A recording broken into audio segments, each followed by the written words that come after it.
Good morning friends. पुढचा problem बघा. The pressure of water inside the close pipe is 3 × 10⁵ newton per metre square. Close पाईपच्या inside असणारं pressure जे आहे ते आपल्याला दिलेलं आहे 3 × 10⁵ newton per metre square. Okay. This pressure reduces to 2 × 10⁵ newton per metre square on opening the wall of the pipe. पाईपचं wall open केल्यानंतर ते प्रेशर जे तुमचं ते त्या ठिकाणी डिक्रीज होईल, म्हणजे 2 × 10⁵ एवढं होईल. Calculate the speed of water flowing through the pipe. आणि त्या पाईपमधून जे वॉटर फ्लो होतं आहे त्यावेळेसचा स्पीड जो आहे तुम्हाला त्या ठिकाणी तो कॅल्क्युलेट करायचा आहे. डेन्सिटी जी आहे ती दिलेली आहे ती आहे 1000 kilogram per metre square. Density of water गिवनमध्ये आपण ते लिहितो आहे. प्रेशर पहिलं 3 × 10⁵, second pressure 2 × 10⁵. Density of water जी ती आपण 1000 घेऊ. ज्यावेळेस तुम्ही प्रेशर पहिल्या प्रेशरच्या वेळेस असणारी जी व्हेलोसिटी आहे या ठिकाणची त्यावेळेस वॉटर फ्लो होत नाही बरोबर, कारण प्रेशर कॉन्स्टंट आहे म्हणजे ती 3 आहे. तुम्ही ज्यावेळेस ती 2 करसान त्यावेळेस तिथं वॉटर जे येते म्हणजे व्हॉल्व ओपन केला म्हणजे वॉटर त्या ठिकाणी फ्लो व्हायला सुरुवात होईल. आणि वॉटर व्हॉल्व ओपन केल्यामुळे तुमचं प्रेशर जे येते 2 × 10⁵ एवढं होईल. म्हणजे सुरुवातीची तुमची व्हेलोसिटी जी आहे इनिशियल ती आपण 0 या ठिकाणी घेणार आहोत बरोबर, वॉटरची व्हेलोसिटी ऑर स्पीड. आणि तुम्हाला स्पीड ऑफ वॉटर जो आहे त्या ठिकाणी फाईंड करायचा आहे. आता हा रेशो फाईंड करण्यासाठी एक फॉर्म्युला आपण घेतलेला होता. दोन प्रेशर जर असतील तर pressure difference P1 - P2 becomes equals to ½ × ρV2² - V1². या फॉर्म्युलावरनं आपण सोल्युशन जे आहे ते आता आपल्या सोल्युशनकडे त्या ठिकाणी वळणार आहोत. ओके. म्हणजे ते सोल्युशन जे आहे ते आपल्याला व्यवस्थितपणे ह्या ठिकाणी बघता येईल. स्टँडर्ड फॉर्म्युला तो आपल्याला या ठिकाणी सांगता येतो आहे. P1ची व्हॅल्यू आपल्याकडे आहे 3 × 10⁵. P2ची व्हॅल्यू आहे 2 × 10⁵. हाफ रो जो आहे तो 1000 आहे. 1000 म्हणजे आपण त्याला 10⁵ पण लिहू शकतो. V2ची व्हॅल्यू आपल्याला माहीत नाही ती काढायची आहे. आणि V1ची व्हॅल्यू आपल्याकडे 0 आहे. ती आपण इनिशियल व्हेलोसिटी आपण स्पीड जी ती 0 घेतो आहे. 10⁵ जर कॉमन घेतला तर तुमचं ब्रॅकेटमध्ये राहील 3 - 2 ½ × 10⁵ V2². म्हणजे ह्या ठिकाणी 3 - 2 म्हणजे 1 त्या ठिकाणी होईल. आणि पुढच्या स्टेपमध्ये आपलं तसंच त्या ठिकाणी कॅल्क्युलेशन राहील. V2 आपल्याला फाईंड करायचा आहे. म्हणजे हा 2 जो आहे तो इकडे डिनॉमिनेटरला आहे, इकडे जातो न्यूमरेटरला जाईल. हा 10⁵ जो आहे तो इकडे न्यूमरेटर आहे, इकडे जातो डिनॉमिनेटरला जाईल. म्हणजे तुमची पुढची स्टेप काय होईल तर 2 × 1 2 तसाच राहील × 10⁵ अपॉन 10⁵. ओके. पुढच्या स्टेपमध्ये स्क्वेअर रूट समजा तुम्ही घेतलं. आता या ठिकाणी जर तुम्ही मेन्शन केलं म्हणजे पुढच्या स्टेपमध्ये जर तुम्ही बघितलं तर हा 10⁵ आणि 10⁵ आपण विचार करू. म्हणजे तो होईल 10⁵ अपॉन 10⁵. म्हणजे हे तुमचं ॲन्सर मिळेल 10⁻² बरोबर, म्हणजे 10² तो होईल. म्हणजे तुमची पुढची स्टेप काय होईल तर V2² बिकम्स इक्वल्स टू 2 × 10⁻². म्हणजे ह्या कॅल्क्युलेशन नंतर तुम्ही पुढे समजा स्क्वेअर रूट घेतलं तर तुमचं काय होईल तर V2 = √2. 10² आहे स्क्वेअर रूट त्याचा फक्त 10 त्या ठिकाणी होईल बरोबर. म्हणजे 10² स्क्वेअर रूट फक्त 10 म्हणजे 100 आणि 100चा स्क्वेअर रूट तुमचा 10 असेल. तुमची पुढची स्टेप जी आहे ती काय येईल तर √2 × 10 बरोबर. पुढच्या कंडिशनमध्ये पुढच्या स्टेपमध्ये √2ची व्हॅल्यू टाका. ती आहे 1.414 × 2. तर मल्टिप्लाय करा 10ने तुमचा ॲन्सर मिळेल 14.14. म्हणजे ज्यावेळेस तुम्ही व्हॉल्व ओपन करसान त्यावेळेस जे वॉटर फ्लो होईल त्या वॉटर फ्लोईंगचा जो स्पीड आहे तो तुमचा 14.14 मीटर पर सेकंद एवढा त्या ठिकाणी असेल. ओके. पुढचा problem. Calculate the rise of water inside a clean glass capillary tube of radius 0.1 millimetre. Capillary ट्यूबची रेडियस दिलेली आहे 0.1 millimetre. When emerge in water of surface tension. Surface tension त्या ठिकाणी आहे वॉटरचं ते 7 × 10⁻² newton per metre. The angle of contact between water and glass become 0. आणि तुम्हाला या ठिकाणी राईज ऑफ वॉटर इनसाईड जो येतो त्या ठिकाणी फाईंड करायचा आहे. डेन्सिटी जी आहे वॉटरची ती आहे 1000 किलोग्राम पर मीटर क्यूब. आणि ग्रॅव्हिटी जी आहे तुम्हाला दिलेली ती 9.8 मीटर पर सेकंड स्क्वेअर एवढी त्या ठिकाणी आहे. ओके, याच्यावरनं तुम्हाला जो राईज या ठिकाणी झालेला आहे inside the clean glass capillary तो तुम्हाला त्या ठिकाणी फाईंड करायचा आहे. इनडायरेक्टली कॅपिलॅरिटी ॲक्शन जी आहे ती तुम्हाला या ठिकाणी फाईंड करायची असं त्या ठिकाणी आपण सांगू शकतो. फक्त तो राईज आहे, राईज किंवा फॉल. बरोबर. गिव्हन जर तुम्ही बघितलं तर रेडियस आहे 0.1 मिलीमीटर.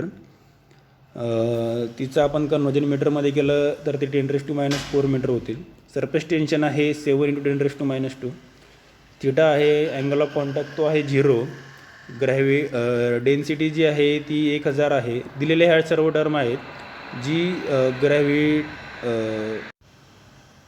ग्रॅव्हिटी जी आपण ह्या ठिकाणी म्हणतो ती 9.8 मीटर पर सेकंड स्क्वेअर आहे. आणि हाईट म्हणजे राईज तो आपल्याला फाईंड करायचा आहे. ओके, आता ते कॅल्क्युलेट करण्यासाठी कॅल्क्युलेशन फॉर्म्युला जो आहे तो आपल्याला माहिती आहे 2t cos θ/r/ρg. याच्यात 2 आहे, टी जो आहे तो सरफेस टेन्शन आहे तो 7 × 10⁻² आहे. कॉस थिटा हा 0 आहे म्हणजे कॉस 0. रेडियस जी आहे ती 10⁻⁴. डेन्सिटी जी आहे ती 1000 आणि ग्रॅव्हिटी जी आहे ती 9.8. बरोबर. याच्यानंतर सोल्युशन सिम्पल आहे. कॉस 0 1 होईल. 1ने मल्टिप्लाय केलं काय डिवाईड केलं काय त्याचा काही फरक पडत नाही. 2 × 7 केलं तर तो होईल 14. ओके, 10⁻² ॲज इट इज त्या ठिकाणी राहील. 9.8 × 1000 म्हणजे तुमचा 10⁻³ होईल. म्हणजे 10⁻⁴ × 10⁻³ तुमचा होईल 10⁻⁻1 आणि 9.8 ॲज इट इज त्या ठिकाणी राहील. बरोबर. आता हा -2 न्यूमरेटरला जर तुम्ही बघितलं तर न्यूमरेटरला आपल्याला दिसतोय -2, डिनॉमिनेटरला आपल्याला दिसतोय -1. ज्यावेळेस हा 10⁻⁻1 न्यूमरेटरला जाईल त्यावेळेस तो प्लस होईल. म्हणजे 10⁻² अपॉन 10⁻⁻1 असं ते आहे. तर ही स्टेप आपली 10⁻² × 10⁻1 अशी ती होईल. मग 10⁻² आणि 10⁻1 काय होईल तर तो होईल तुमचा 10⁻1. जी स्टेप तुमची आली 14/9.8.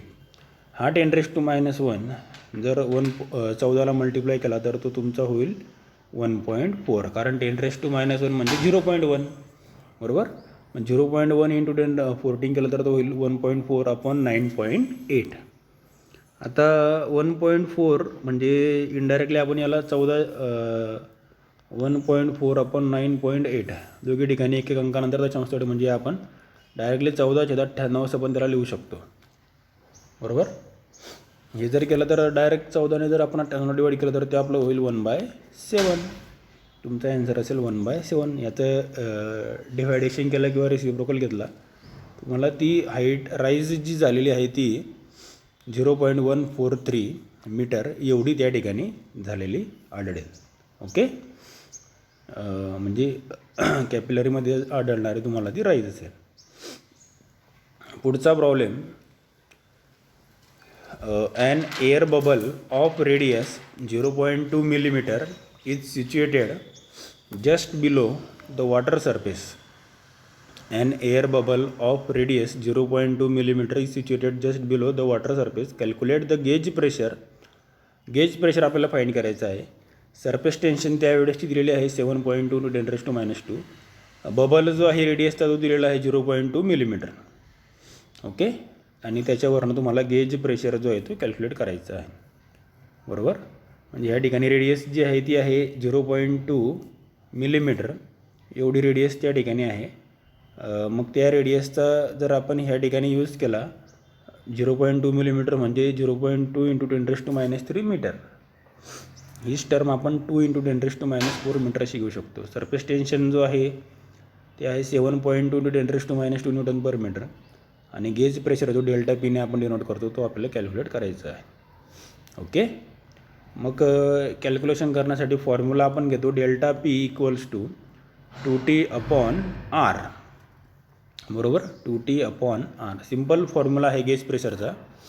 2 × टीची व्हॅल्यू टाकली 7.2 × 10⁻². आरची व्हॅल्यू टाकली 2 × 10⁻⁴. 7 हा 2 आणि हा 2 ह्या ठिकाणी कॅन्सल झाला. राहिलं काय 7.2. 10⁻⁴ न्यूमरेटरला जाईल म्हणजे 10⁻² अपॉन 10⁻⁴ असं ते आहे, तर तो होईल 10⁻² इंटू 10⁻+4. 4 आणि -2 तो काय होईल, तर तो होईल 10⁻+2. मग 7.2ला 10⁻² ने म्हणजे 100ने मल्टिप्लाय केलं, तुमचा गेज प्रेशर येईल 720 Nm². ओके, अशा प्रकारे तुमचं गेज प्रेशर आपल्याला फाइंड करता येतो. याच्यानंतरचा प्रॉब्लेम आहे थोडासा मोठा तो आहे. ओके, त्याचा आपण ह्या ठिकाणी विचार करू. 27 ड्रॉपलेट्स ऑफ वॉटर, 27 ड्रॉपलेट्स आपल्याला ह्या ठिकाणी त्याचा विचार करायचा आहे. ईच ऑफ रेडियस 0.1 मिलीमीटर कोलसी म्हणजे एक मिश्रण त्या ठिकाणी आहे, बरोबर. याचा अर्थ जो आहे तो मिक्सिंग असा होतो. कोलसीचा तो जो तो मिश्रण किंवा मिक्स त्या ठिकाणी ते 27 वॉटर ड्रॉप किंवा अजून दुसरं काहीतरी असेल त्या ठिकाणसाठी ते आपण वापरतो. इंटू अ सिंगल ड्रॉप म्हणजे 27 ड्रॉपलेट्स मिळून एक ड्रॉप त्या ठिकाणी तयार होत आहे, बरोबर. Find the change in surface energy. Surface tension off water is 0.072 Nm². आता रेडियस दिलेली आहे ती आहे 0.1 मिलीमीटर. त्याचं कन्वर्जन मीटरमध्ये केलं तर तो होईल 10⁻⁴ मीटर. ड्रॉपलेट्सचे नंबर तुम्हाला दिलेला आहे 27. सरफेस टेन्शन आहे 0.072 Nm². आणि आपल्याला विचारलेलं आहे change in surface energy. Change in surface energy जी आहे ती आपल्याला फाइंड करायची आहे. आता सिंगल ड्रॉपचा व्हॉल्यूम जो आहे तो आपण फाइंड करण्यासाठी कसं त्या ठिकाणी मेन्शन करू, तर व्हॉल्यूम ऑफ सिंगल ड्रॉप जो आहे फॉर्म्युला फक्त आपण चेंज करू. ड्रॉपलेटसाठी आणि ड्रॉपसाठी आपण कॅपिटल R घेऊ आणि ड्रॉपलेटसाठी आपण स्मॉल r त्या ठिकाणी घेऊ. ओके, म्हणजे व्हॉल्यूम ऑफ सिंगल ड्रॉप जो आहे तुमचा काय होईल, तर 4/3 πr³ आणि व्हॉल्यूम ऑफ सिंगल ड्रॉपलेट जो आहे तो आपला काय होईल, तर 4/3 πr³. दोघी πr³ आहेत. फक्त ड्रॉपसाठी आपण कॅपिटल R घेणार आहोत आणि ड्रॉपलेटसाठी आपण स्मॉल r घेणार आहोत. एवढंच त्या ठिकाणी फक्त आपण काळजी घ्यायची. ओके, ह्या कंडिशनमध्ये सरफेस एनर्जी फाइंड करण्याच्या कंडिशनमध्ये आपण हे जे वरचे जे दोन साईड्स आहेत ह्या आपण त्या ठिकाणी इक्वली त्या ठिकाणी घेऊ, कंडिशन घेऊ. म्हणजे ड्रॉप आणि ड्रॉपलेटच्या कंडिशन या सारख्याच असं आपण त्या ठिकाणी मेन्शन करू. मग त्या लिहित असताना आपण त्याला कसं लिहू शकतो, तर 4/3 πr³ इंटू ड्रॉपलेट आहे म्हणजे 27 ड्रॉपलेटचा त्या ठिकाणी आपल्याला विचार करायचा. म्हणजे पूर्ण व्हॉल्यूम जो आहे तो 27 ड्रॉपलेटसाठी करावा लागेल. n टाइम्स 4/3 πr³, बरोबर. पुढच्या स्टेपमध्ये 4/3 πr³ ॲज इट इज, एनची व्हॅल्यू टाकली 27, 4/3 πr³ ॲज इट इज. इथला तुमचा 4/3 पाय हा कॅन्सल होईल, इथला पण तुमचा 4/3 पाय हा कॅन्सल होईल. पुढच्या स्टेपमध्ये राहील काय, तर r³ into 27 r³, small r आणि कॅपिटल R, बरोबर. क्यूब रूट घेतलं तर r³ तुमचा होईल r आणि 27चा क्यूब रूट r³ क्यूब होईल r. त्याची व्हॅल्यू तुमच्याकडे आहे 10⁻⁴. 27चा क्यूब रूट तुमचा होईल 3, म्हणजे r तुमचं जे आलं ते त्या ठिकाणी 3 × 10⁻⁴ मीटर एवढं त्या ठिकाणी आपल्याला सांगता येतं आहे, बरोबर. आता वर्क एनर्जी, सरफेस एनर्जी आपल्याला फाइंड करायची आहे. ती फाइंड करण्यासाठी फॉर्म्युला आपल्याकडे आहे T × dA.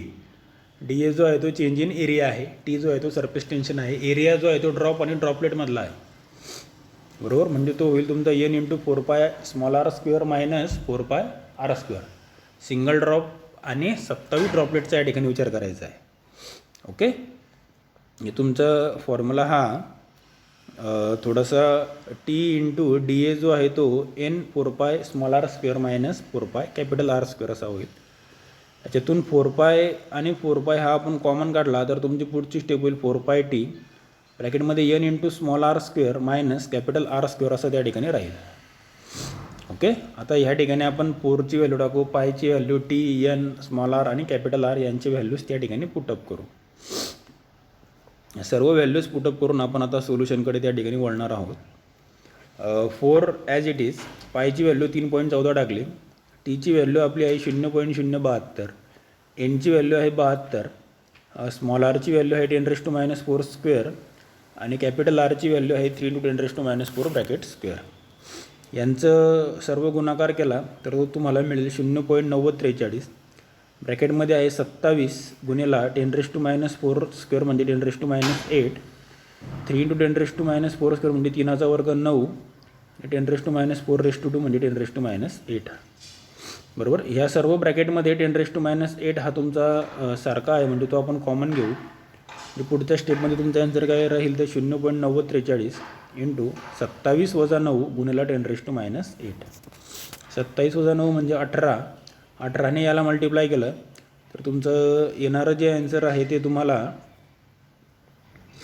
म्हणजे 16.29 ह्याचं गुणाकार करून तुम्हाला मिळालेलं आन्सर 16.29 गुणेला 10⁻8 असं ते राहील. हा डेसिमल पॉईंट तुम्ही इकडे सरकवला म्हणजे 1.6 केला तर तुमची ही पॉवर जी ती 1ने वाढेल म्हणजे 10⁻7 असं त्या ठिकाणी आपल्याला सांगता येतं. म्हणजे चेंज इन सरफेस एनर्जी जी आहे तुमची ती काय आली तर 1.629 × 10⁻7 जूल. ओके. एवढं त्या ठिकाणी आपण मेन्शन जो आहे तो ह्या ठिकाणी टॉपिकला करू शकतो. ओके. याच्यानंतरचा तुमचा याच्यानंतरचा जो प्रॉब्लेम आहे तो आपण नेक्स्ट लेक्चरला त्या ठिकाणी कंटिन्यू करू. ओके. थँक्यू.